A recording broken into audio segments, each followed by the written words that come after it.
మీరు ఇందాక హెడ్లైన్స్ గురించి మాట్లాడారు. సో మీ లైఫ్లో ఒక హెడ్లైన్ పెట్టాలంటే మీ మీద as a family star headline, మీ ఫ్యామిలీలో ఒకవేళ మీ కూతురు పెట్టారనుకోండి, ఏ హెడ్లైన్ పెడుతుంటాను? మా ఇంట్లో నాకు ఒకటి ఉంది, ప్రాబ్లమెటిక్ మ్యాన్, ప్రాబ్లం సాల్వ్ చేసే మ్యాన్. కూల్.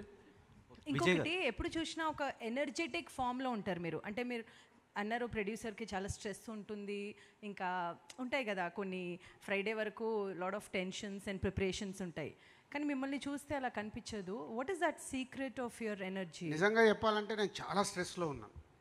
కనిపించదు. మామూలు స్ట్రెస్లో లేనంటే లాస్ట్ 1 ఇయర్ నుంచి. సో అది క్లోజ్గా ఉన్నప్పుడే ఎవరైనా క్లోజ్గా చూస్తేనే అర్థమవుద్ది. పోతే నేను ఎవ్రీడే లైఫ్లో స్ట్రెస్ ఎందుకు పడాలి, లైఫ్లో ఎందుకు భయపడాలి, నాకెందుకు, నేను చేసే పని మీదనే ఫోకస్ చేద్దాం. అవే వెళ్ళిపోతాయి, క్లౌడ్స్ వస్తాయి, వెళ్ళిపోయిన తర్వాత మళ్ళీ స్కై ఓపెన్ అవుతుంది. మాకు ఏది వచ్చినా అది క్లౌడ్ వెళ్ళిన తర్వాత క్లియర్ స్కై అవుతుంది. నేను అంతే, ఎవ్రీడే నా స్ట్రెస్తో నేను ఫైట్ చేస్తూనే ఉంటాను. So Vijay, my question to you, ఇప్పుడు ద విజయ్ దేవరకొండ, మీరు అన్నారు కదా నాకు ఇలా టైటిల్స్ ఇష్టం ఉండవు, కానీ ఈ మూవీ హిట్ అవుతే మీకు ద ఫ్యామిలీ స్టార్ అనే టైటిల్ వస్తుందా? వద్దామా ప్లీజ్, విజయ్ దేవరకొండ చాలు. మరి correction, not the Vijay Deverakonda, the family star. Vijay Deverakonda అనేది పక్కన ఉంటుంది, చిన్న లెటర్స్లో ఉంటుంది, ఇదే. సో కమ్యూనికేషన్ తప్పు అవుతుంది. మేము టైటిల్ ముందు ఫ్యామిలీ స్టార్ అనుకొని తర్వాత సెంటెన్స్ ప్రకారము ఇది కరెక్ట్ కాదని డైరెక్టర్ ద ఫ్యామిలీ స్టార్ అడిగాడు, అది చేశాం.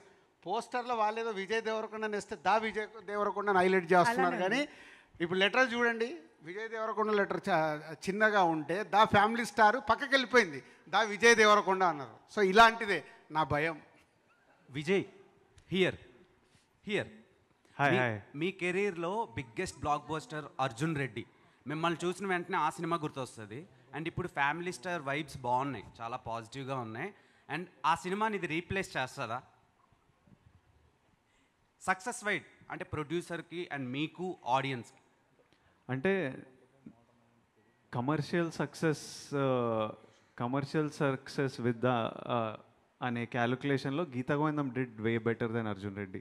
బట్ స్టిల్ మీకు అర్జున్ రెడ్డి గుర్తుండిపోయింది ఎందుకంటే ఆ క్యారెక్టర్ రైటింగ్ అంత iconic. How the character was presented, performed, written, directed by Sandeep, అంత ఐకానిక్ కాబట్టి అట్లా గుర్తుండిపోయింది. ఇప్పుడు ఈ రోజు వరకు మనము నాగార్జున గారి గురించి మాట్లాడుతుంటే ఇంకా శివాని కోట్ చేస్తుంటాం, ఎందుకంటే అది అంత ఐకానిక్. ఆ తర్వాత ఎన్ని సక్సెస్లు ఇచ్చినా, ఎంత పెద్ద సినిమాలు ఇచ్చినా కొన్ని అట్లా గుర్తుండిపోతాయి. అర్జున్ రెడ్డి అలాంటి క్యారెక్టర్. అండ్ మీరు చాలా మంచి మంచి డైరెక్టర్స్ని డెలివర్ చేశారు ఇండస్ట్రీకి. రాహుల్ సంకృత్యాన్, తరుణ్ భాస్కర్ గారు, సందీప్ రెడ్డి వంగ గారు, ఇలా చాలా మంచి డైరెక్టర్స్ని ఇచ్చిన మీరు రీసెంట్గా ఒక ఇంటర్వ్యూలో నేను కొత్త డైరెక్టర్స్తో చేయలేకపోవచ్చు అని ఒక చిన్న స్టేట్మెంట్ పాస్ చేశారు. సో ఇప్పుడు మీరు చేయకపోతే అలాంటి మంచి మంచి డైరెక్టర్స్ని మేము మిస్ అవుతాం కదా త్రూ విజయ్ దేవరకొండ. ఇప్పుడు కొత్త డైరెక్టర్లను కూడా నేను బ్లాక్ చేస్తే మరి కొత్త యాక్టర్లతో ఎవరు చేస్తారు? వాళ్ళకి ఉంచాలి కదా స్పేస్. కొత్త డైరెక్టర్లు, ఉన్న డైరెక్టర్లు అందరిని నేను బ్లాక్ చేసుకుంటూ కూర్చుంటే కొత్త యాక్టర్లకు ఆపర్చునిటీ ఎక్కడి నుంచి వస్తుంది? నాకు పెద్ద యాక్టర్లు అప్పుడు ఈ డైరెక్టర్లని ఎంకరేజ్ చేయలేదు కాబట్టి నేను సందీప్ సినిమాలు చేశాము. ఇప్పుడు వాళ్ళంతా బిగ్ డైరెక్టర్లు అవుతున్నారు. So let directors make movie with new actors, they will prove themselves to producers.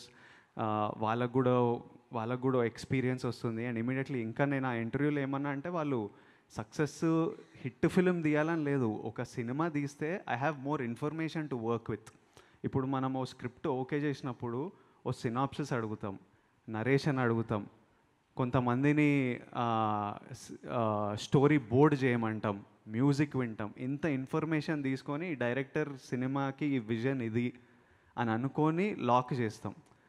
Script అడుగుతావేం నన్ను అంటే these are all information I need to understand if you can work together. So ఒక డెబ్యూటెంట్ డైరెక్టర్ ఒక cinema చేస్తే నాకు ఇంకా information ఉంటుంది, ఈ డైరెక్టర్ ఎలాంటి విజువల్స్ చూస్తాడు, ఎలాంటి పోస్టర్స్ చూస్తుండు.